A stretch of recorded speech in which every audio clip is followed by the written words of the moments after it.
Hi everybody, it's Jess, your go-to YouTube dance commentator, and we have a fun little collab of a few groups affiliated with the BMSG. I believe we have Be First, Mazel, Starglow group-wise represented, and then Ale the Shota. So we're going to take a look at the dance practice. It's Awich, Frontiers, produced by Chaki, Zulu.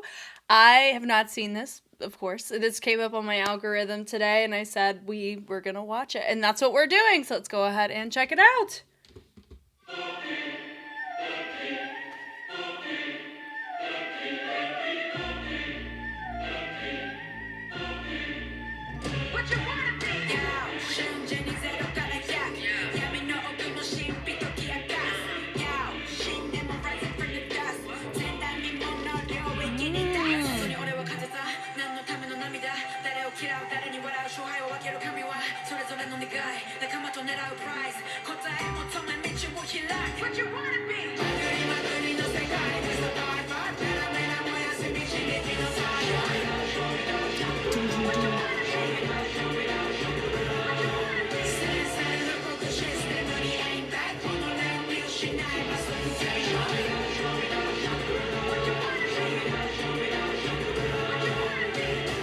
Hey!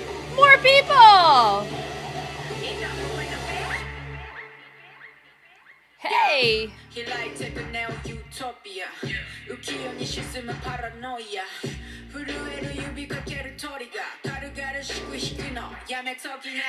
Hey! That switch head thread was cool.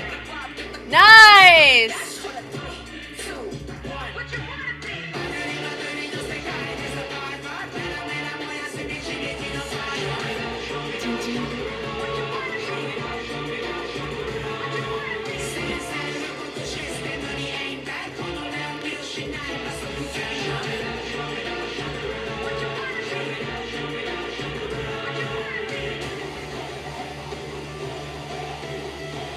Come on, pass off.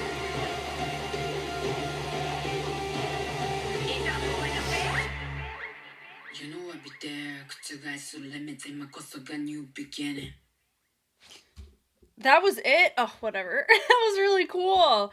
Okay, choreography was Ron by Mazel, and which Ron is in this, and then Rena from RH Tokyo. Okay, this was fun. It absolutely kept my attention the whole time, plus some, as you guys saw.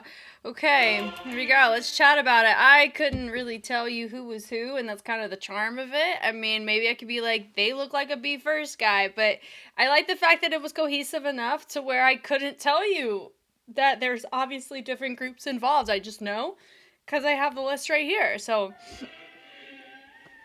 it's kind of, I don't know, it's like a little Easter egg hunt.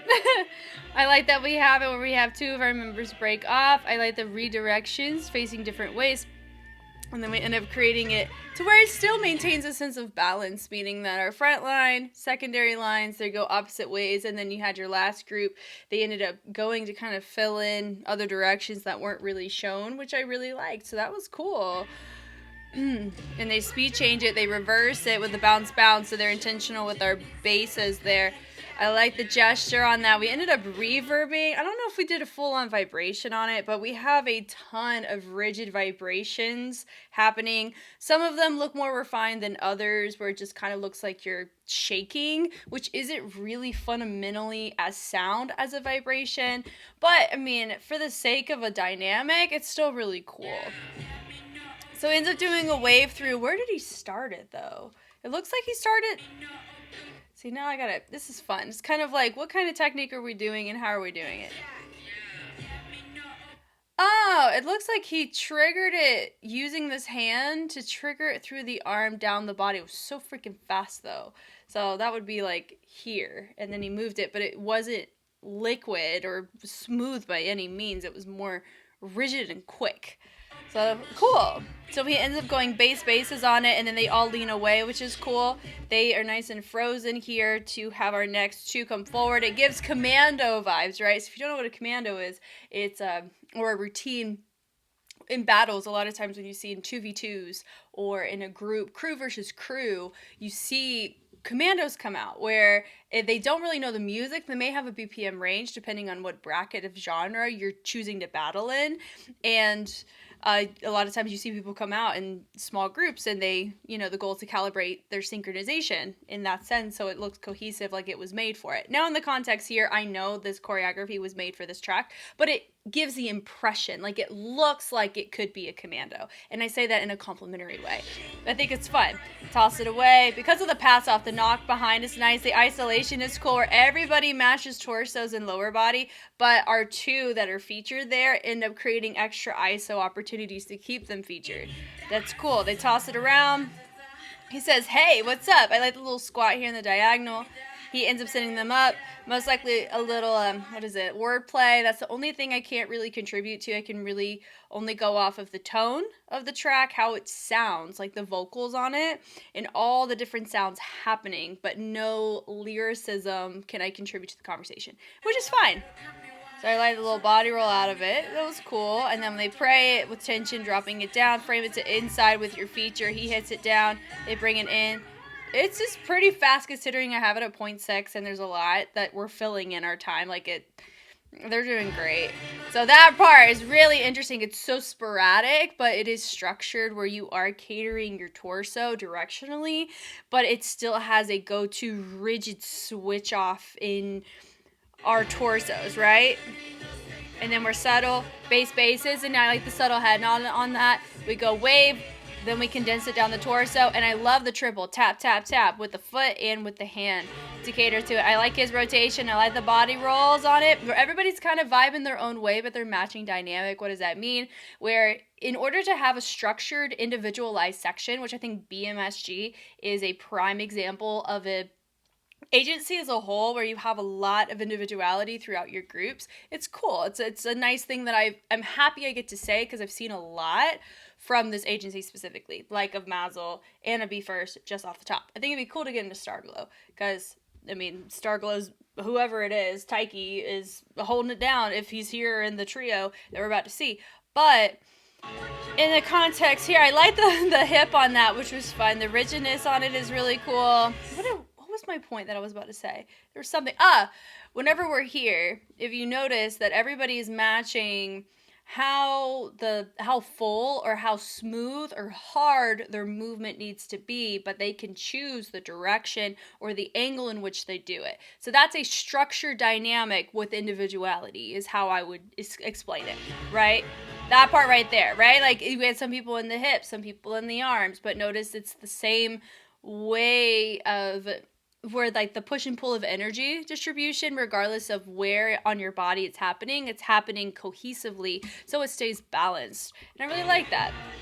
I like the hinge back to help with the transition with the point. And they double it, they rotate it, very rigid in this bag. It's a very, it's very Rena posture. RHT, absolutely. This is such a fingerprint of movement structure within the choreographies of multiple dancers that have come through RHT. So it's such a note there, which is fun. So the scuff on that is fun. I like the gestures, the head, we double pop it with the chest on that, which is fun. Then we book in with the rigidness, and then we have two of them pop up, which I thought was really cool. They stay down. So it's this kind of teeter-totter effect in the torso, and then you're just changing the torso direction, but this is still constant, so it's polyrhythmic. It's cool. So we have two others come up, and I love how they do kind of nothing there. It's really fun and subtle, and it's easy to clock your feature there. And then we come up with our bases, then we end up going into, it looks like a bedrock. We toss it. Honestly, no, hold on. It's there's T-Pain, and then y'all are like, why is T-Pain coming up in the conversation? T-Pain has a track called Club Husband, and then it's like the Tally Ho Wop is what he said. I'm actually about to take a seminar on Southeast U.S. social dances derived from Black and Brown community spaces. So I should have this answer this time next week on what that move can be. There's a chance it could be a part of geek culture of Atlanta. And then there's also, like, a couple dances in Florida that you can associate to. But, like, the baseline universal name of it that I've heard is called a bedrock, and, like, that old school hip-hop space. Anyway, So fun. Oh, hold on. Now I gotta go back. Here we go. So yeah, so caught on that. So I like the toss away on that. It's cool. That's a canon. What's a canon? It's a sequence of movements with different start and finish times. So same sequence, but notice that we started different points. That was fun. I like the runaway, and we have a good old trio. If I were to take a guess or gander of who's here, I would say maybe that's giving Sota. Sota from B First. I've seen probably him more than most people. In terms of his movement quality and his contribution to his own group's discography, so it is hard to miss him. He also was featured on RH Tokyo's Mega Crew back on World of Street Woman Fighter, so it'd be hard to miss him. I will say who's the most unrecognizable person I have seen, meaning like I feel like I've never seen him before, and watch me be super wrong, is my guy right here. Maybe it's because he doesn't have a ball cap. There's somebody else who also doesn't have a ball cap. So everyone goes out of the way. Then we have more of a vibration reverb establishment here. I honestly just remembered that they have a whole breaking section in this dance. And it makes me excited. So I like the speed change, and then they reset coming back up. Most likely wordplay choice with the ISO of the wrist, sending those fingers down with the pick of the leg. Then we end up just doing a rotation of the formation to get us a new feature in center. And then we end up going up. That little, I like the heels with the weight on them, with the toes being able to be sent over to create this really nice redirection choice. It's nice. And then he sends it up, a little freestyle moment there. Then we slide it in. Come on with the thread onto the back. Now notice what happens here. He's going to take his head and he's going to thread it through to land or finish on with his freezes. Like, look at that there.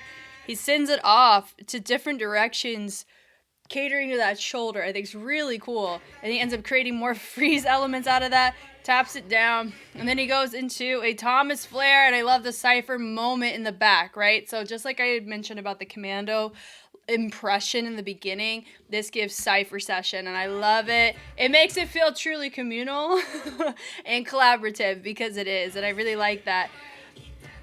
Swipes it. Okay, so he's a breaker, my guy that I don't recognize at all. So should I go comment digging? Because if someone's like, oh my god, they're breaking's great, maybe I can deduct who that is. I believe that's Seto, because somebody said it looked so nice to see Seto come in with the breaking and then the other two join. So Seto is a part of Mazel. I'm so sorry, Seto, for not finding you. I feel like we have to make him a Where's Waldo when I look at Mazel in the future. Because, fun fact, if you didn't know this, for myself, whenever I marathon a group, or I look at a group's discography, and I think I know who somebody is, and I'm very, very wrong. It's happened at least 4 times with different groups across different years. I call them my Waldo. Where's Waldo? Because that's the whole game you can play in books, is you find Waldo. He's the striped guy, right? So I can make Seto my Waldo for Mazel. I think that would be fun. And you guys hold my hand and tell me that I did a good job. And watch me be wrong. Watch it not be Seto at all, and watch it be somebody else. And then that makes it even more fun, figuring out who this guy is. Okay, moving on. I like the breaking that he chose to do, and I like the integration of everybody else in this too. It's really nice. So they bring it up. Yep, sending it through the toss. Now, do I think could he have executed a little bit better? I mean, I would say in the context of, you notice he was swiping on the ground. A lot of times when you like tap your foot on the ground, people can consider that not a crash, but like not as stable.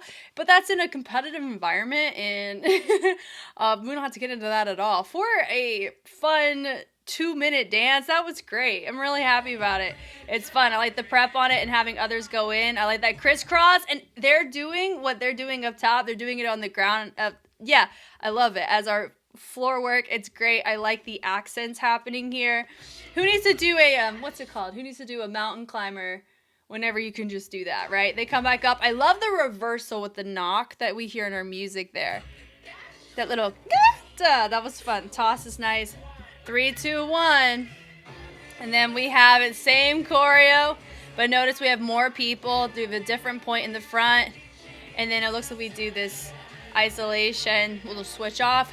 So now we have more people coming in the chat. I mean, we already have them there, but we have them, you know, switching their formation up a little bit. And then the pull arounds are nice, and then we point it. I like the swag of that. They rock it down with a single arm, then double, and then I like the scuff on it. It's cool. The knock on the head, then we end up sending it around. Super fun, and then it kind of dials out, and then They bring it through. So they have a lot of feature moments like that. So they drop it down, everybody comes up. We're just doing literally nothing. And then we knock, knock, knock. And then we have a feature coming out. So I like that everybody's frozen. So whoever is coming out from anywhere, you can see them. It's great. Really nice textbook example. I like the pass off of freestyle moments. We hinge it with a body roll up. Love the refinement of his wave. He stuck that tongue out. He knew what he was doing. He was vibing with it. And then we have our trio come in. So we have a lot of waving, glitch effects, stylization. We have a lot of rigidness in our choices. There's a lot of tension through our choices too, with our speed changes that we choose to emulate. A lot of waves with traces, meaning that you're allowing a hand or a body part to guide the eye in where you want them to see your energy be expressed in your body. You see that so often in waving. So it's cool. I like the feature moments where everybody's showcasing their freestyle energy there. He tosses that little head there, tossing it away. It's cool. Then they switch it, and then they do a little gimme five.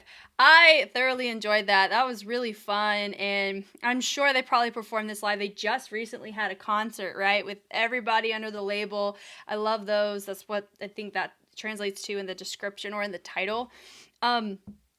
This was fun. I'm sure if I looked at the concert, it would look cool, but it would never see the light of day on YouTube because it really depends on the group and it depends on their music videos and performance versions on whether or not it gets blocked. It is absolutely dependent on the group, which is just interesting, especially if they're under the same label, which I don't mind. It's fine. But at least I know the dance practices. I have a pretty decent shot of them clearing for YouTube, so hopefully the same will be here. If you guys want to see more Be First or Mazel or other J-pop affiliated groups, if you don't see it on YouTube, it'll probably be on Patreon because, like I said, a lot of stuff gets blocked. So there's a lot of love given to J-pop over on the Patreon side if you're interested there. But yeah, and we cover D-League, we cover lots of things affiliated to the Japanese dance space. So it's exciting to continue to grow through that and navigate through that while also getting to see really cool groups and collabs like this. I'm Jess, you know me, I know you, and I will catch you guys on the flip side. Bye.